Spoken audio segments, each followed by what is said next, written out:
waaw asalaamaaleykum sëñ Mbaye ñu ngi lay ziare ba fi jot gi maye dugal fi ay question rek ndax man dafa am fu Iran wax ne seen parlement bi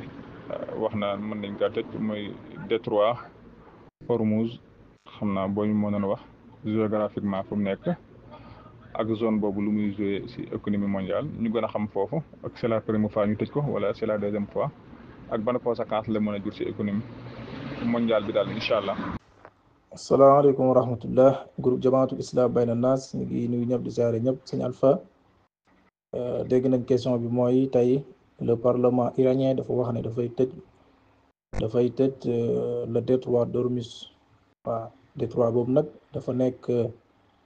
dafay jouer benn rôle bu stratégique sur le commerce pétrolier mondial moo tax c'est normal buñ ko su fekkente ne dañoo wax ne dañ koy tëj laaj na ñu def ci ay jàngat xool yan conséquences lay jur waaye avant loolu dañuy ñëw ci sur la situation la position géographique de cette détroit voilà détroit d'Ormuz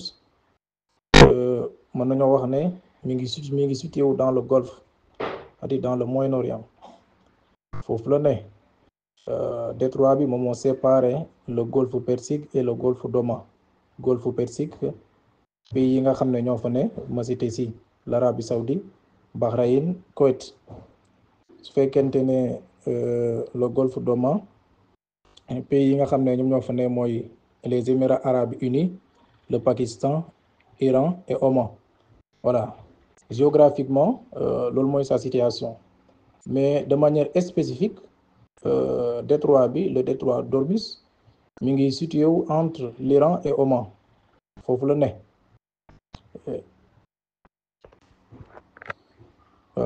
te en général ku wax Moyen-Orient wax pétrole parce que Moyen-Orient tey ñëpp lu leen xamee mooy pétrole la leen xamee voilà détroit bi moom moo mi ngi nekk tamit moo séparé la mer Arabique ak l'océan Indien diggante boobu noonu léegi foofu la bateau yi di jaar di dem ci yeneen continents yi ak yeneen pays notamment vers les États-Unis et l'Europe détroit boobu nag en général Iran daf koy utiliser comme arme tey boo introsé histoire presque depuis 1979 Iran dafay utiliser détroit bi comme une menace contre le reste du monde boo xoolee sur la révolution iranienne de 1879 bi nga xam ne Ayatollah Khomeini moo ko defoon voilà bi mu amee problème ak les États-Unis dafa waxoon ne dafay tëj le détroit d'Ormuz mais loolu bu ko waxee da ngay xam ne carrément daf ko def pour menacer les États-Unis parce que tamit États-Unis en général moom il est un pays importateur de pétrole voilà parce que pétrole Moyen-Orient bi lu bëri États-Unis daf koy utiliser waaw daf koy utiliser moo taxoon sur la révolution iranienne de 1979 Iran menacé woon ne dafay tëj détroit bi ndaxte ñëpp xam nañ ne détroit bi buñ ko tëjee pétrole bi nga xam ne moo doon jugee sur le Moyen-Orient su fekkente ne dematul su boobaa prix pétrole bi dafay yéeg voilà prix bi dafay yéeg te bu yéegee du arranger pays yi voilà. waaw sànq wax nga ci kaw nga ne ndax détroit bi Iran mës na koo tëj waaw en général nag tey boo introsé histoire Iran dafay def menace mais mosu ko tëj boo xoolee menace bi njëkk a def mooy sur la révolution iranienne bi nga xam ne bi mu amee problème ak les États-Unis d'Amérique voilà te ku wax États-Unis d'Amérique wax importation yi nga xam ne mi ngi koy def sur le Moyen-Orient ci wàllu pétrole waaw bi mu amee problème ak Iran 1979 bi nga xam ne révolution bi nga xam ne Ayatollah Khomeini moo ko jiite woon Iran dafa menacé woon les États-Unis ne day tëj le détroit d'Ormuz voilà loolu nag bu ko defee mooy jéem a yëkkati prix pétrole bi xam ne léegi jéem a daaneel l'économie voilà jéem a daaneel l'économie des États-Unis bien vrai que l'Iran il compte beaucoup sur le pétrole pour financer donc guerre yi nga xam ne mi ngi koy def voilà mais nag parfois day utiliser dafay utiliser ak moom parfois dafay nangoo perte ndaxte pétrole bi tamit su ko jaayut voilà dina am problème mais parfois tamit dafay nangoo perte bañ a jaay pétrole am tëj bëgg menacer les autres pays yi nga xam ne ñoom nekk en confrontation et day tëj détroit bi voilà bu ko defee nag jéem a yëkkati prix pétrole bi loolu tamit xam naa moo tax muy indi yenn menaces yi parfois de gauche à droite bon même boo xoolee tamit entre la guerre Iran-Irak de 1980 à waaw de 1988 à 1990 l'Iran tamit bëggoon na defoon na menace ne day tëj détroit bi waaw moom à chaque fois rek bu nekkee en conflit dafay wax ne day tëj le détroit d'Ormuz voilà ndaxte loolu xam na ne détroit bi nekk na une zone stratégique pour le commerce international surtout en matière de pétrole waaw te pétrole boobu noonu en général les pays d'Europe dañ koy utiliser et les États-Unis d'Amérique dañ koy utiliser même su fekkente ne les États-Unis d'Amérique voilà le Moyen-Orient nekkul premier partenaire am sur ci wàllum pétrole ndaxte tey boo waxee les États-Unis tey seen premier partenaire kii la Canada et Mexique ñoom ñoo koy ravitailler ci pétrole lu ci gën a bëri mais tamit dafay utiliser le pétrole du Moyen-Orient surtout le pétrole de l'Arabie Saoudite et l'Arabie Saoudite fait partie du Moyen-Orient moom tamit pétrole am bu koy transiter daf koy jaarale sur le détroit d'Ormuz léegi nag loolu tey bu amee fermeture rek voilà pétrole bi nga xam ne doon jógee Arabie Saoudite plus dafa jóge Arabie Saoudite ak si yeneen pays yi nga xam ne mooy les pays du Moyen-Orient comme fi mel ni Koweït Bahreïn su boobaa yooyu dootu mën a transiter vers les États-Unis su boobaa tamit dafay nekk un handicap économique yi nga xam ne tamit dina mën a influencer wala dina indi ay problèmes ay handicap sur l'économie des autres continents wala sur l'économie mondiale. xam nga Iran boo gisee mu koy utiliser comme arme de guerre ndaxte arme lañ koy jàppee ndax lépp loo xam ne dafay déstabiliser c'est-à-dire l'ennemi rek da nga koy jàppee comme puissance d'arme voilà ndaxte boo gisee tey selon l'administration américaine sur l'énergie ñoom bi ñu estimer c'est-à-dire au cours du premier semestre en 2023 dañoo wax ne environ 20 millions de barils de pétrole ont emprunté le détroit par jour c'est-à-dire en 2023 les Américains wax nañ ne c'est-à-dire chaque jour 20 millions de barils ñoom ñooy jaar sur le détroit d'Ormuz comment dirais sur le détroit d'Ormuz 20 barils de pétrole xam nga loolu bari la voilà te boo xoolee Iran bi nga xam ne Iran nekk na 3e pays producteur parmi les membres de l'organisation des pays exportateurs du pétrole waaw te Iran boobu noonu dafay extraire environ 3,1 millions de barils de pétrole brut par jour voilà kon nga xam ne Iran tamit voilà pays bu am doole la ci wàllum production si wàllum production de comment dirais-je si wàllum production du pétrole pays bu am doole la voilà bien vrai que nag moom ay exportation vers les États-Unis demee wut noonu wax naa la ko sànq les autres pays du Moyen-Orient ñoom ñoo gën a am influence comme pays bi nga xam ne mooy Arabie Saoudite wala Koweït wala yeneen pays yi quoi mais Iran moom diggante mook États-Unis ci wàllum pétrole demee wut noonu États-Unis daanaka dafay utiliser le pétrole du Moyen-Orient mais nag importation yi muy gën a def ba mu koy def vers mi ngi koy jëlee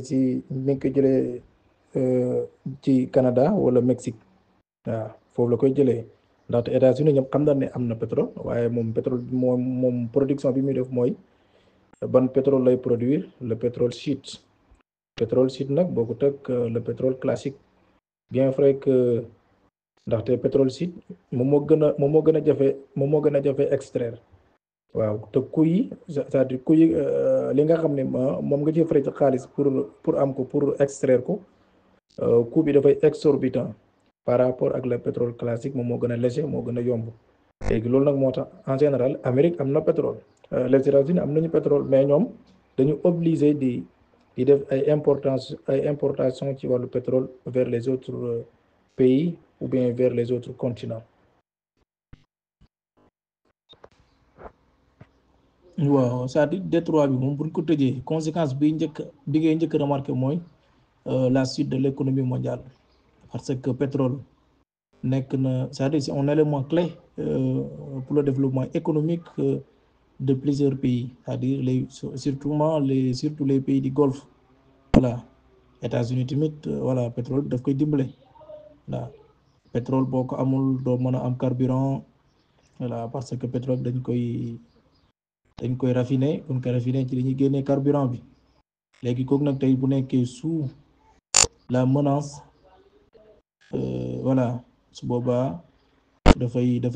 daaneel, dafay nërmel l'économie mondiale. dafay daaneel l'économie mondiale. moo tax en général sax ñu koy tuddee l'or noir.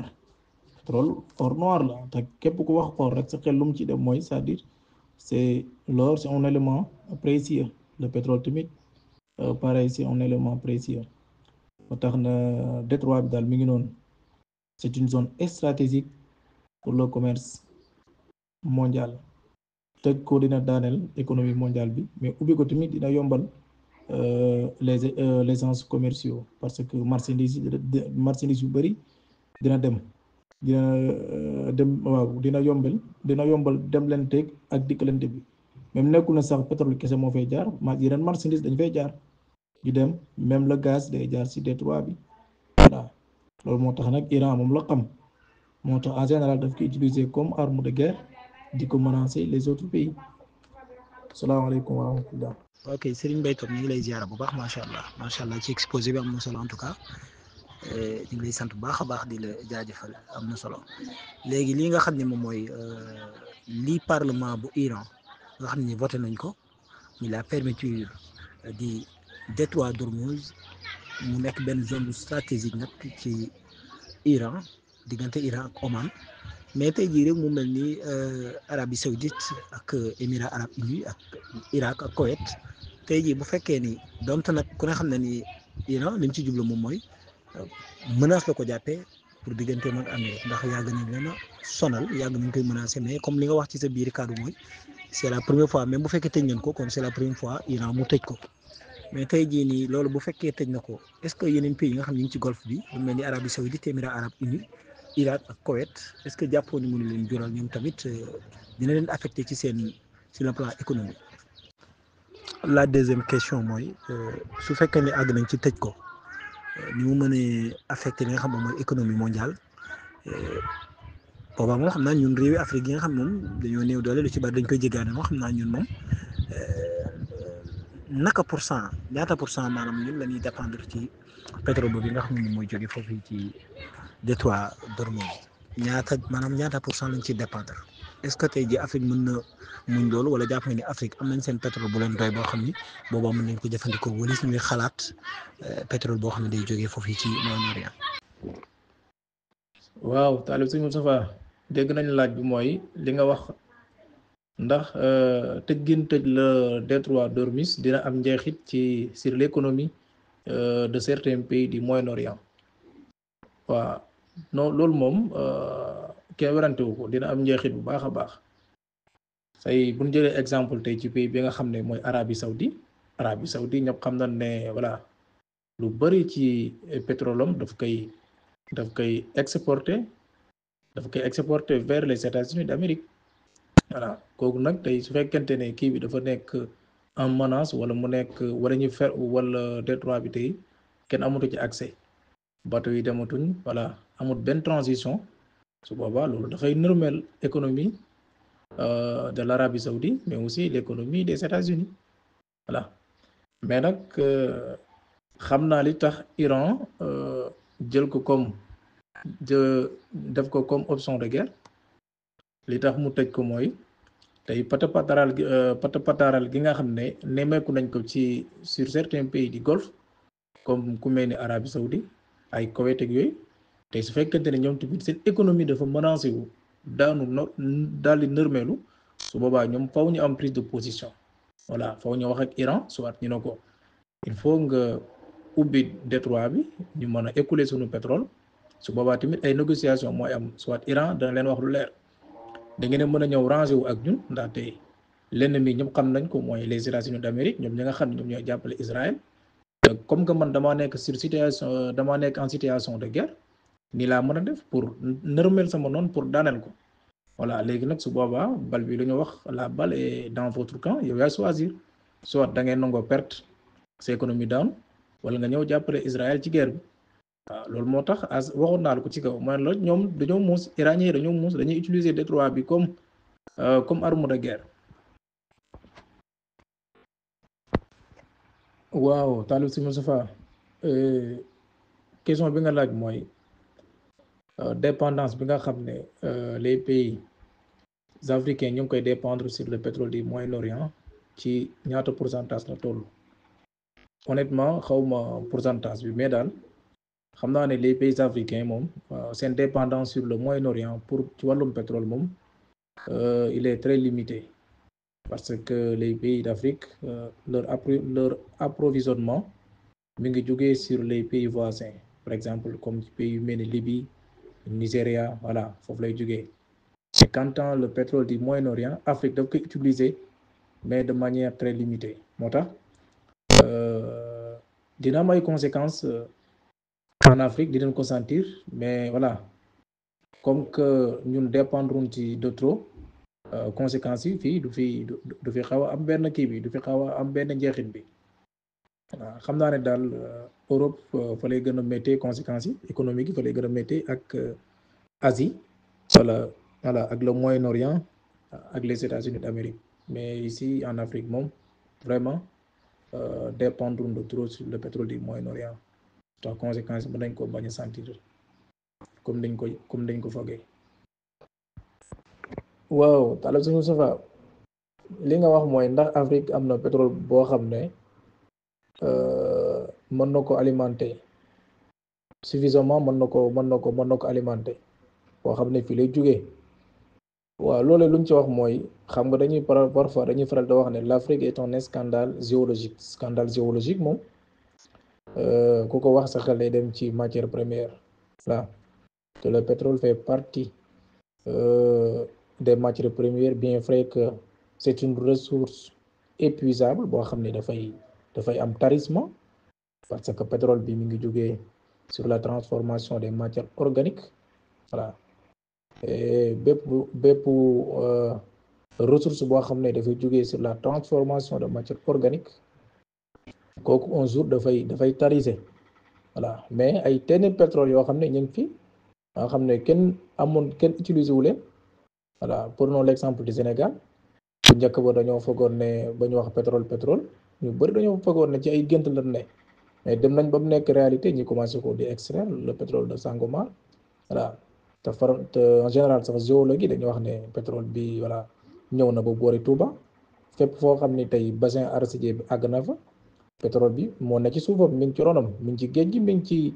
au niveau continental voilà le problème en est kay mooy nan la ñuy def ba extraire le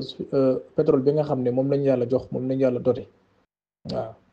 mais li nga xam ne pétrole bi nga xam ne mi ngi génn Libye ak Nigeria rek voilà mën na alimenter Afrique gi yëpp waaw sous région bi mën na ko alimenter te léegi africain ñi ngi commencé yeewu voilà ndaxte xam nañ ne fi ñu toll nii boo c'est-à-dire wàllum énergie